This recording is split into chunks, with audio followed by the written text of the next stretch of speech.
make it count. Bring it to me, make sure it's a large amount. I need double, triple more that's coming in and going out. I refuse to leave, make sure you take that to account. Got to bounce, girl, make it count. Bring it to me, make sure it's in large amounts.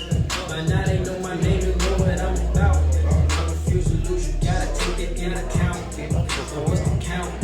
It's gotta count. It's for the win, it's gotta count. How y'all doing? Y'all alright? Y'all still with us? So my name is Renegade El Rey. That record right there is my record. It's called Make It Count. It's me and my guy, courtesy of Goodfellas. It's really one artist and a producer. So me and them collab. We're gonna drop a project coming in 2023. So that was a record called Make It Count. We also have a record called Homecoming that we dropped. So that's been going crazy. We've just been trying to promote that, keeping it going. So the reason I played that record was because it ties in with what I'm going to talk to you guys about. I actually was going to try to use the bathroom. They played it. So I'm going to pull out my phone because I got my notes. So this is going to keep me aligned because I can ramble on and on and on and on. So this is going to keep me grounded a little bit.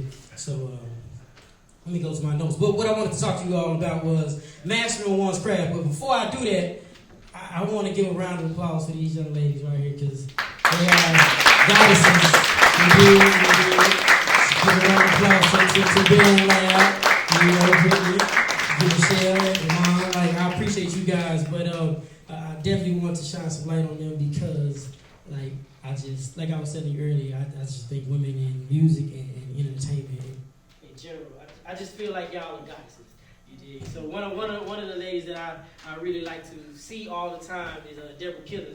She's a bass player and a vocalist, and she's just like every time I see her, it's like a beam of light shining down on her. So I did want to take time to say that. But like I said, my name is Renegade El Rey, and what I'm going to talk to you guys about is mastering your craft. 10,000 hours. So I hear a lot of people, and I have a lot of conversations, which is what led me to even want to talk about this. When they ask me what did I want to talk about, what did I want to share with you guys. So a lot of people always talk about 10,000 hours. 10,000 hours. I did my 10. Oh, now I want to work. I did my 10,000 hours, right? And my question is that what it takes? Is 10,000 hours what it takes for you to be a master? Or once you do those 10,000 hours, does it automatically make you a master? I disagree with all of that because I feel like in order to be a master of your craft, you have to have, I would shine light on three things. It's going to be 1, attention to detail. 2, it's going to be the willingness to fail. 3, it's going to be that unshakable hunger, to be great at what you want to do. And it's so dope that I'm going last because they actually each already chimed in on all of that. Like Tasha, it wasn't going how she thought it was going to go, but she kept beating the block anyway. You dig? And then she found another calling, which was producing. You get what I'm saying? So that hunger kept her going. You get what I'm saying? Attention to detail. Michelle always was talking about that in terms of what she could pick out when she's looking at different artists and what different things in their story. You get what I'm saying? And the willingness to fail. You get what I'm saying? These are keys, and I'm gonna break them down to you just for a minute. So attention to detail. What's in attention to detail? This is the thing that's gonna help you to explore every crevice of your craft, and that's what it was that I wanted to say. Craft. Yes, that's what I wanted to say. About. Sam was talking about building your craft. I wanted to look over here at you because me and you had that conversation a little bit about building your craft and songwriting, different things like that. So attention to detail helps you to dive into every crevice of your craft. You're going to see what works, what makes everything shake. You get what I'm saying? It's like pulling something apart. And in this, you find out what makes it work, what makes it shut down. So in this aspect, you're going to know more than the what, because the what is just a thing, right? But the why is what's important. Every so often I might teach audio engineering, and I always tell everybody the why is the golden goose. Like you want to know what you do to make the vocals do this, and what you do to make the 808 hit like this. It ain't the what that you need to be worried about. It's the why. If you understand why these frequencies stick out or not, why these frequencies fight, that's gonna help you with your mix a lot. You know what I'm saying? Whenever I'm talking about basketball to my kids, or when I'm talking about basketball or football to my kids, I'm always telling them understanding the attention to detail is everything. So if we talk, let's go to basketball and let's talk about shooting free throws, shooting jump shots, right? Everybody want to be like Steph, Curry. Then I realized he shoots 1,000 shots. You get what I'm saying? He might. I watched a video of him shoot about 100 shots from one spot, and then move over and shoot another 100 shots from that spot, and then move over and shoot another 100 shots from that spot. So when he get in the game, it's just muscle memory at this point. It's like playing the guitar. He can do it in his sleep, which is why you see him good. Boom, he ain't even looking. He's still making a shot because he's paying attention to detail. Now, just because he shot those 100 shots, does that automatically make him the one that's going to make those shots? No, but when he's paying attention to detail, now, boom, you hit the back of the rim, let me step back. Boom, you hit the back of the rim again, let me put a little bit more arch on my shot. You get what I'm saying? So when you're paying attention to your details, you can see exactly what it is, why you're messing up in the first place. You get what I'm saying? And that takes me over to willingness to fail. You got to be okay with willingness to fail. You got to be okay. Like, we all going to fail at some point at something. Does that make you a failure? No. But all success stories had some type of failure in it. You get what I'm saying? This is where you're going to learn, again, what not to do. I had a conversation with my 7-year-old, and I always go back to him because right now he's the person that I'm pouring into the most about things of this nature. They lost the game not too long ago. He was crying. He felt a little bit bad because, you know, they kind of scored him both times. And I'm like, you know, like, I ain't going, this is me talking to my little kid. I'm like, you know, I'm going to keep it a bean with you now. Like, it's your fault.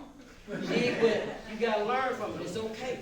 You know what I'm saying? He crying. I just held him. It's like, it's okay.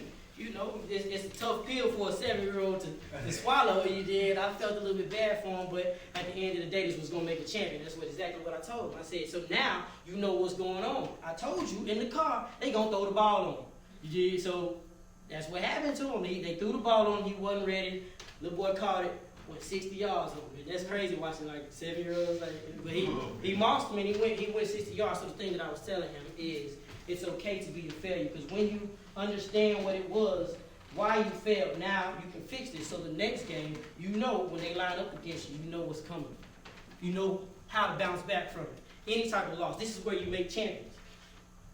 And then with this, like I said, I gotta go back to my notes. But this is also tying in the attention to detail because anybody can take that loss and bounce back from it. It's nothing.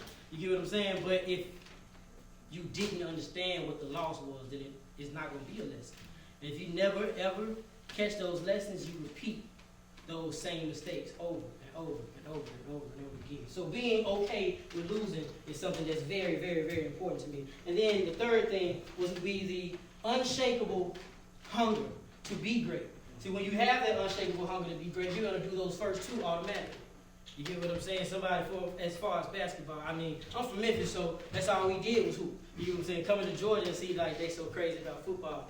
It's a different thing for me. But like in Memphis, that's all we do is hoop all day. I couldn't play with my left hand. I couldn't dribble my left hand for nothing to save the world. And then one summer, I just had to just like literally tie my hand behind my back, and that was all I had. That's all I had. I had to go everywhere with my left hand, chairs and all. You get what I'm saying? It was a little bit too late, you know. So.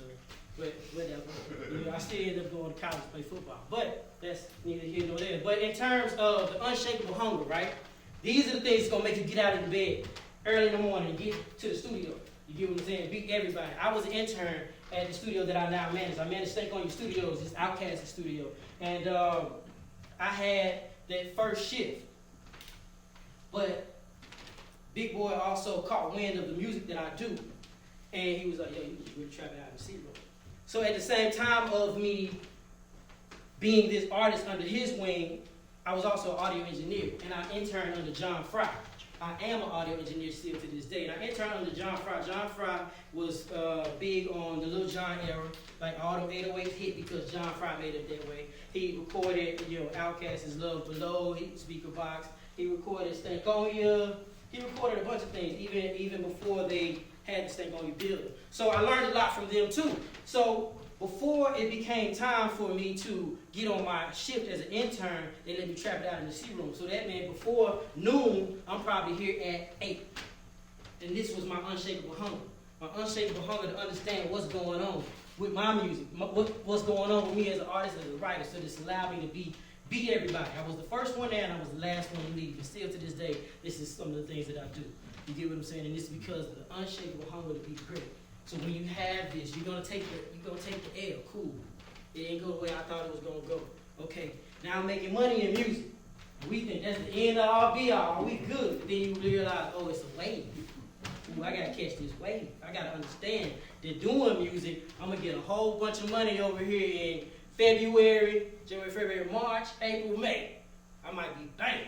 You get what I'm saying? But you forget or you don't learn, or you will learn, that the industry shuts down in October.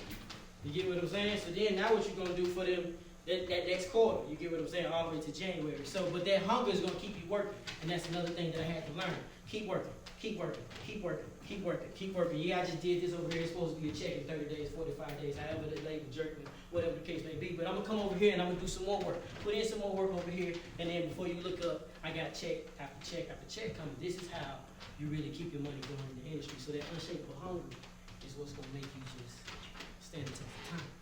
You get what I'm saying? So in closing, it's not about the 1,000 hours that you put in, but it's about making those hours count, which is why I played my music before I came on, because that song is called what?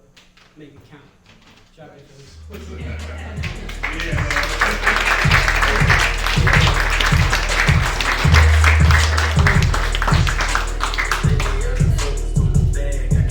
Make it count. Bring it to me, make sure it's a large amount.